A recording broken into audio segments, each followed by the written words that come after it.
Hello, Parmenides. Tell me, my friend, how is life? Well, Empedocles, as you know, there is only one true thing in life, which is only the one exists. My friend, you know that there are more than one true thing. Well, we could argue our differences, yet instead we shall choose chess, old friend. Yes, for it has meaning. The side you choose represents your ideology, and the side I chose represents mine. For example, Parmenides, you deny the reality of change. Thus, makes me believe that you, like so many others in this world, believe in only one way to move. Now, where did we leave off, my friend? Is it my move? No, it's mine. Black bishop, f4 to d6.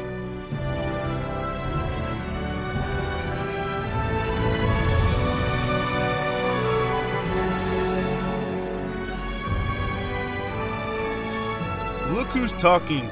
The one who believes in more than one true thing. A shamanic magician.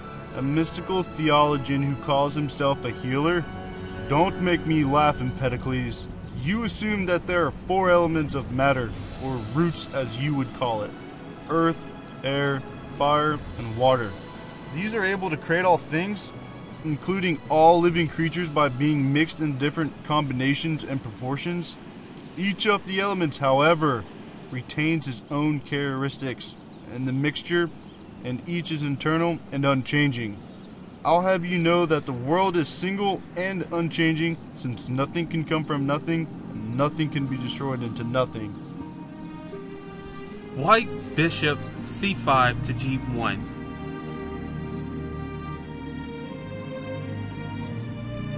Since the beginning of chess, the pawn had the role of a soldier. In the Middle Ages, monks tried to represent the pawns as citizens, each pawn having a different role.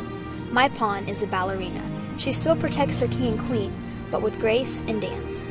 The art of ballet gives my pawn fulfillment. I am Gabriela de Almeida, but my purpose is the same. Parmenides, nothing can come from nothing nor be destroyed into nothing. And therefore, in order to rescue the reality of the phenomenal world, there must be assumed to exist something eternal and unchanging beneath the constant change, growth, and decay of the visible world. Let's put aside our life's work and focus on the purpose of life. Look at the pieces on the chessboard. What do you think they all represent? Who is the king and queen? I see. Black pawn, e4 to e5.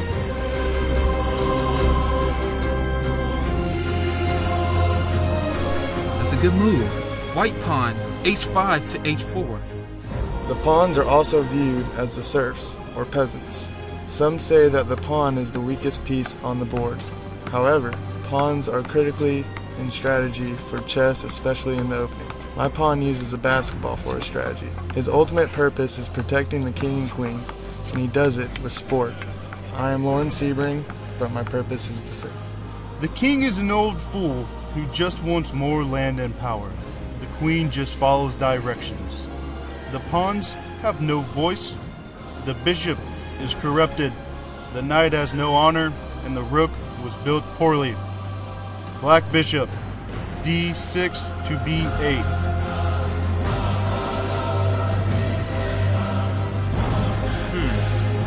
White rook h1 to h5.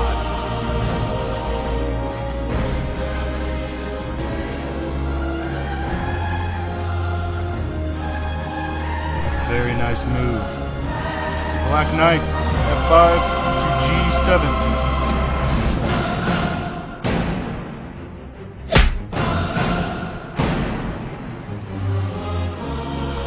White rook h5 to e2.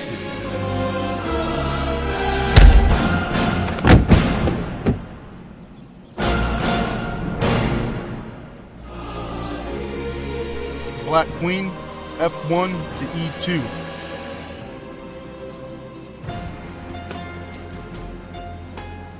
So you are telling me that they will sacrifice their lives for a king and queen who wouldn't sacrifice their own lives for them? White king, B2 to A1.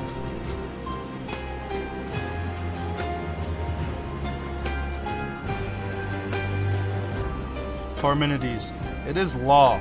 It is tradition. There is no change in that. Black king, F3 to F6.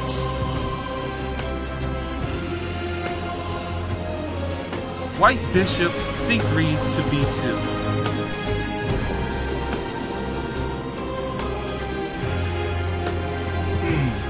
Black queen, E2 to E3.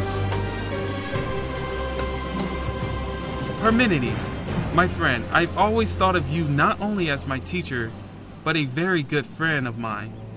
Our works in philosophy will be historic. We will go down as two of the greatest philosophers of our era. Yet, let's put that aside and think about the game of life. This game of chess is a representation of how we conduct our lives. All of these pieces play a role and they all have different paths. They are all special in their own way, yet they all share the same purpose. Protect the king and queen. The king and queen is a young boy and a young girl. They are the children. They are the future that we are entrusting the world to. So they need protection and guidance. And as long as society understands that, then the knights, bishops, rooks, and pawns of this world's sacrifice will not be in vain. Yet, always and forever a victory. White knight, G8 to F6.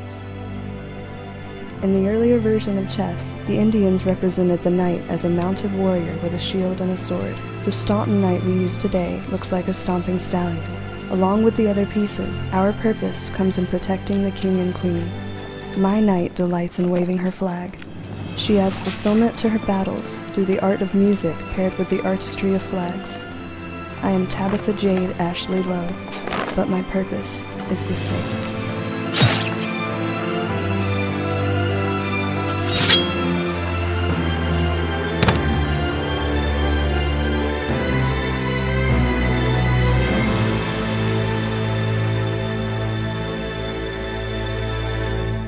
Checkmate, my friend.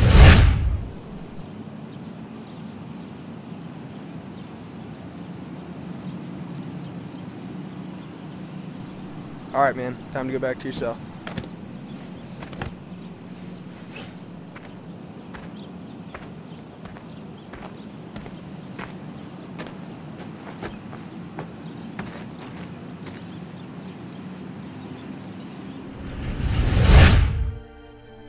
In The Meaning of Life by Susan Wolf, she presents two separate views on what gives meaning to life.